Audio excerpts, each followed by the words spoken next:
Hello, my name is Paul Glumaz, and tonight is the 21st of November, and I'm with the political movement of Lyndon LaRouche, and this is being brought to you by General Welfare Presents.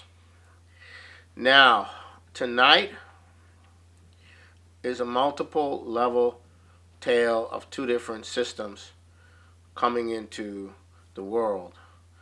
One which is the dying system, and the other which is the system that gives humanity some hope, a hope in the future.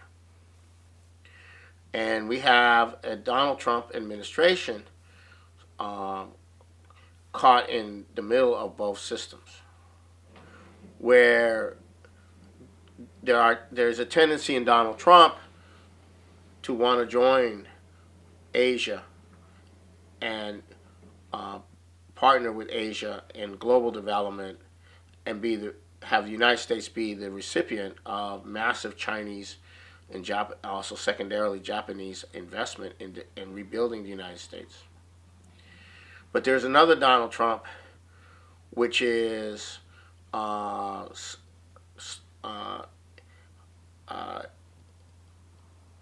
having to cater to those elements that want to get a war going with Iran, Israel and Saudi Arabia, and the British, Israel, and Saudi Arabia. And we're right now at the cusp of two different directions in the Middle East, two different directions in the United States, two different directions in every place in the world. And later on, at the end, near the end of this segment, I'm going to discuss the little reported war on drugs that the Trump administration has begun, which is very significant. So now I'll go to the Middle East. You have two processes going on. One is called the Astana process, Astana in Kazakhstan, where Putin, Iran, Syria, and Turkey are meeting to further develop the policies for ending the Syrian conflict. The good news is that the drive by Israel and the United States and Great Britain and Saudi Arabia for a Kurdish independence, secession in both Syria and Iraq have been stopped. That's the good news. So now there's an all-out campaign going on with Saudi Arabia targeting Lebanon, Israel targeting Lebanon, and targeting Hezbollah, which is the militia, the very incredible militia that is protecting the Lebanese population, and in preparation for a military confrontation on the part of Israel with Saudi Arabia and the British, and possibly U.S. forces against Iran.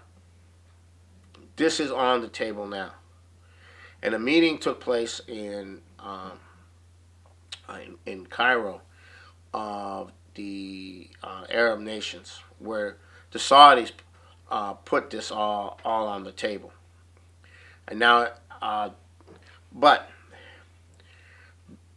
the other process that's going on is China is coming in, is discussing the development of the entire Middle East. You have a relationship between strong relationship between Russia and Iran, India and Iran, and you have a strong relationship emerging between China and Iran. So this is the last card that they're playing in the Middle East to try to blow it up.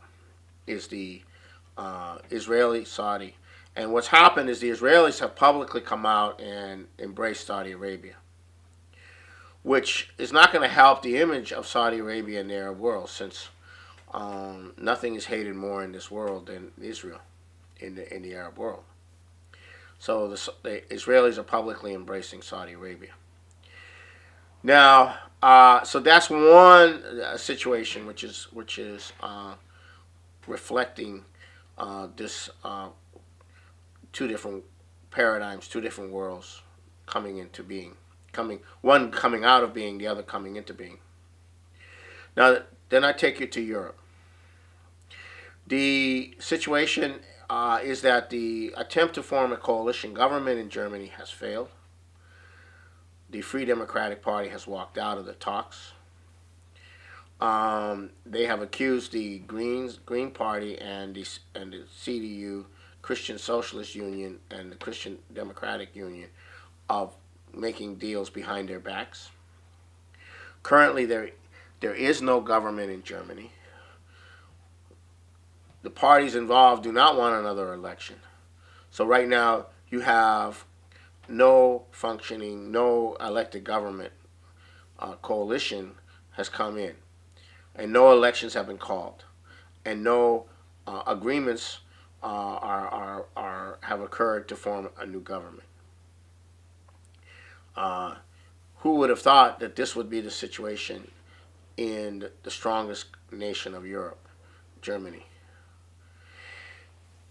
Many of the Eastern European nations are not doing very well as they thought they might have economically by becoming members of the European Union or becoming a part of the European Union system.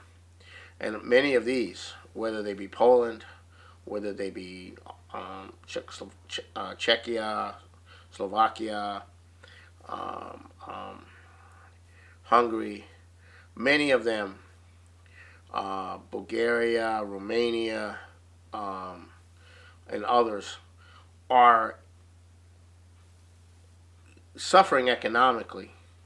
And the European Union is doing everything possible to block their ability to work with China, and get involved in the Belt and Road and get involved in the mass expansion of their economies in the development of the Belt and Road and working with China. So, so that situation is a very critical one for Europe, because these countries want to survive, but the European Union does not want these countries to survive, and so the European Union is in the process of a crisis. And what they're trying to do now is create a European military force, integrated military force, to be used everywhere in the world, but also to be used against the European population, because the European population is getting to the point of explosions. Various nationalist right-wing parties are gaining strength, who want to leave the euro, who want to leave the European Union, and you see this throughout Europe at this point. Now, now we come to the United States. Trump has returned from China with $253 billion in deals and perhaps $1 trillion eventually, very soon, from all of the Asian countries involved for economic agreements with U.S. in the U.S. is quite a spectacular development. But even more spectacular is the significance of this for the various states, California, Alaska, Washington, Oregon, and especially one state which is in probably the worst condition of all the states economically, West Virginia. It has signed $83 billion worth of economic development deals, primarily developing gas and oil, but not for export so much as for actually creating refined products, which could be sold to China. And this is huge. And Governor Jim Justice and his staff at a press conference a few days ago are explaining how this is the beginning of the return of West Virginia, of the revival of West Virginia. And this is what is now facing a lot of the poor states of the United States. They can go to China. They can work with China. China can work with them. China can benefit from them. They can benefit from China.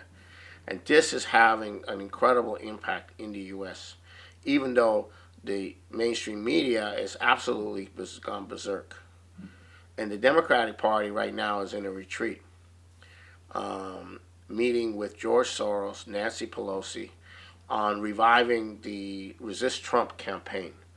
So the Democratic Party is now preparing to go into an even far more expanded resistance movement against Trump, as Trump is creating these openings, as the Trump trip has created all these openings for bringing the United States into agreements that are going to provide jobs and development in the United States. Latin America. Not long ago, the Panamanian government canceled its recognition of Taiwan and recognized China. And the Panamanian president came to China with a vast delegation. And now China is going to be involved in massive development of Panama, probably creating an infrastructure to connect North and South America, which at this moment are unconnected. I'm not sure about that, but I think that's where it's headed. And the Panamanian president is saying that this is the model of this relationship, and the model of what the Chinese are doing economically is going to be the model for all of Latin America. And Mexico is also saying the same thing. Mexico is looking to China and the development of Mexico as the only antidote to the current situation, which is that Mexico is in the grips of the drug cartels. Which brings me now to the issue of the war on drugs. On October 26th, Donald Trump gave a press conference where he announced an emergency measures, a health emergency for this in this country to stem the opioid epidemic. Okay. Now, what had occurred under the Obama administration and the enforcement arm of the Obama administration allowed big pharmaceutical companies to launch to begin peddling on a mass scale to all the doctors the wonders of the new opiates for pain relief. And through their organizing, through all these big pharmaceutical companies did this, and we're talking massive campaign. What they did is they convinced the medical community that, for the most part, that dispensing these opioids for pain was not going to cause any problems, or was minor problems.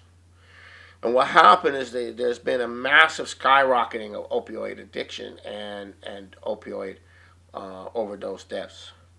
But once you're no longer taking the prescription drug, or the prescriptions run out and you are now addicted to these much more powerful opioids, your only recourse is the much cheaper street heroin. So you have a massive increase of cheaper street heroin coming in at the same time that you have a massive increase of opioid addiction. Now, in the past, the way you became a heroin addict was you started snorting it a little, and you worked your way into injecting it and so forth and so on. Now you go straight to the from the doctor's office to addiction to the street.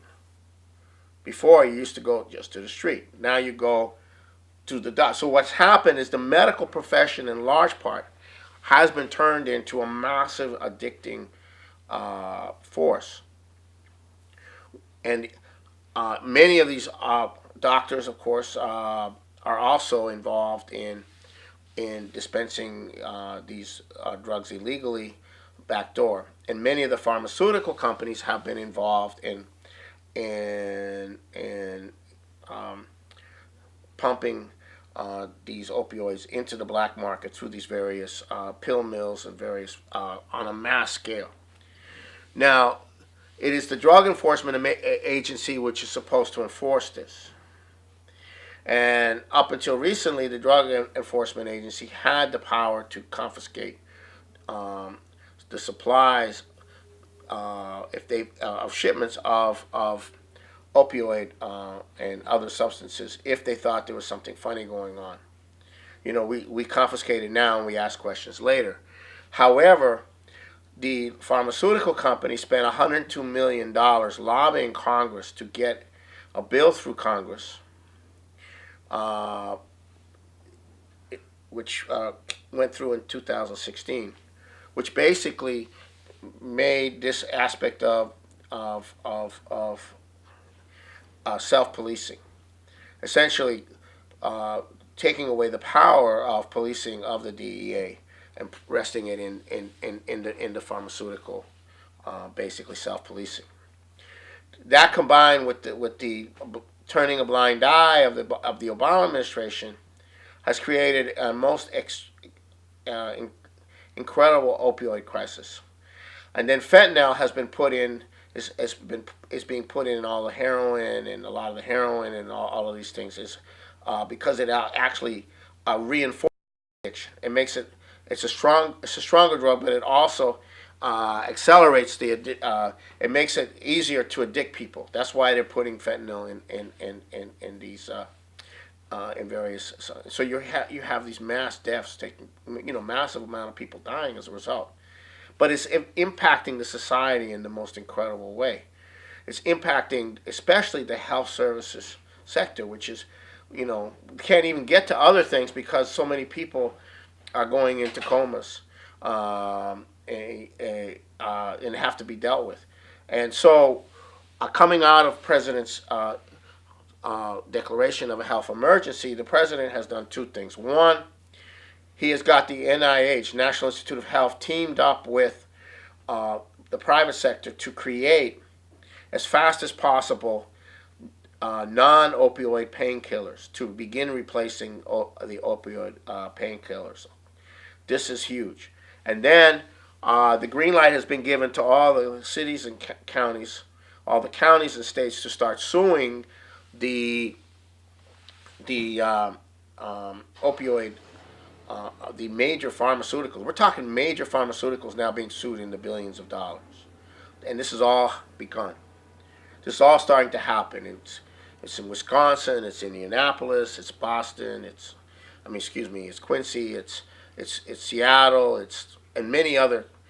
At the same time, there's a massive crackdown going on the doctors that are prescribing it, the pill mills, and all of this. This is all starting to happen.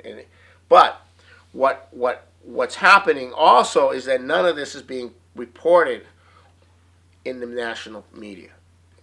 Some of it's being reported in the local media, but there's not a national focus on this. The mainstream media does not want to report that there is a crackdown going on against the opioid epidemic because they don't want to encourage people to become optimistic towards the Trump administration. They don't want to encourage people to become optimistic that perhaps there's going to be a real war on drugs. Now, in the speech October 26th, President Trump also said that we're going to have to go after the gangs, the drug cartels. We're going to have to interdict the drugs in the border, and we're going to have to work with other countries like China to launch an international crackdown on the production and the trade. Now, we just got word today that the United States is starting to bomb the heroin production facilities in Afghanistan, in Helmand province. It's still very small, but this has not been done before. Now, Obama, to understand how significant this is, you have to understand what Obama was doing. Obama, besides the pharmaceutical, where the drug pushing now is in the medical profession, the Obama administration was doing nothing to encourage the Mexican government or working with the Mexican government to shut down the drug cartel. Instead, there is plenty of evidence that the Obama administration was getting massive contributions from the drug cartels, from the Mexican drug cartels, for the election campaigns and for politicians connected to Obama. At the same time, they were getting weapons in return to more brutally suppress the population of Mexico.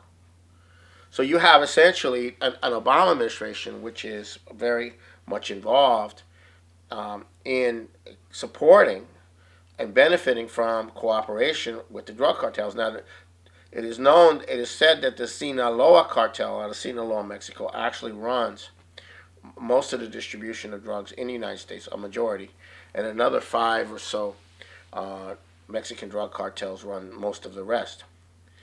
And what there's the FBI says there's 33,000 gangs and something like 1.3 million active criminal gang members in the United States and Puerto Rico. Now, of course, not all of these are running drugs, but the gangs are the retailers of the wholesalers, and the wholesalers are the Mexican drug cartels and these gangs. One of the most, the largest of these gangs is MS-13, Mara Salvatrucha, and the varying estimates are they have 6,000 to 10,000 members in the United States, and overall in North America they probably have North and Central America they have a total of 70,000 members, and they then contract with the Mexican drug cartels for control.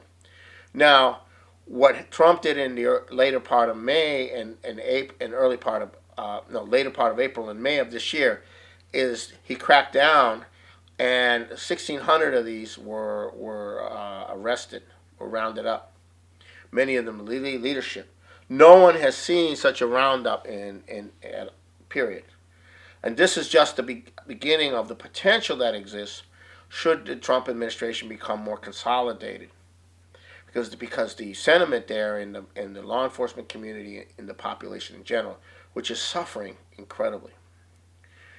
Now, this is what Obama represented. Now, Obama calls himself, or he is called culturally, the rapper in chief. Now, the rap culture has an aspect of it which is of anti-law enforcement, violently opposed to law enforcement, cop-killing songs, and all of that. But the rap culture also has a violent attitude towards women, and within the rap songs, and so forth. And this is the culture of the gangs. This is the culture of gang rape and terrorizing the community. And this is what Obama was associated with. Okay, so basically this is the British system. Now, the biggest money laundering center is London. The city of London is the biggest drug money laundering center in the world.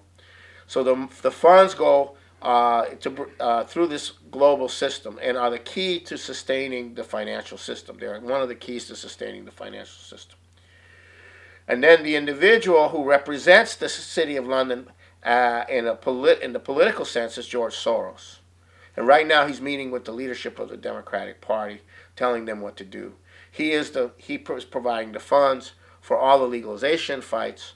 He is also providing billions of dollars to overthrow governments and what have you that are hostile to the British system.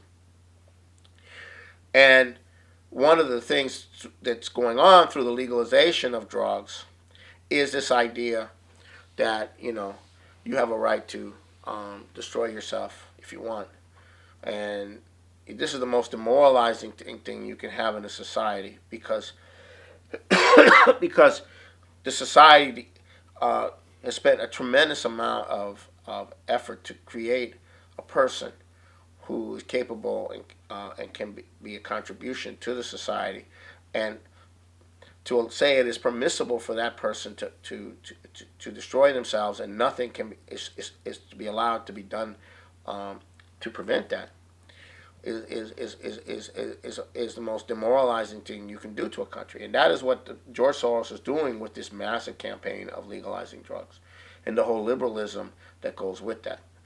And it also, so the United States has been almost totally, under the Obama administration, has almost totally submitted itself to a drug culture, and it has lost itself as a nation.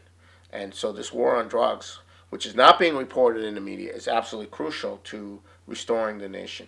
It's absolutely crucial to bringing back the nation, but also internationally.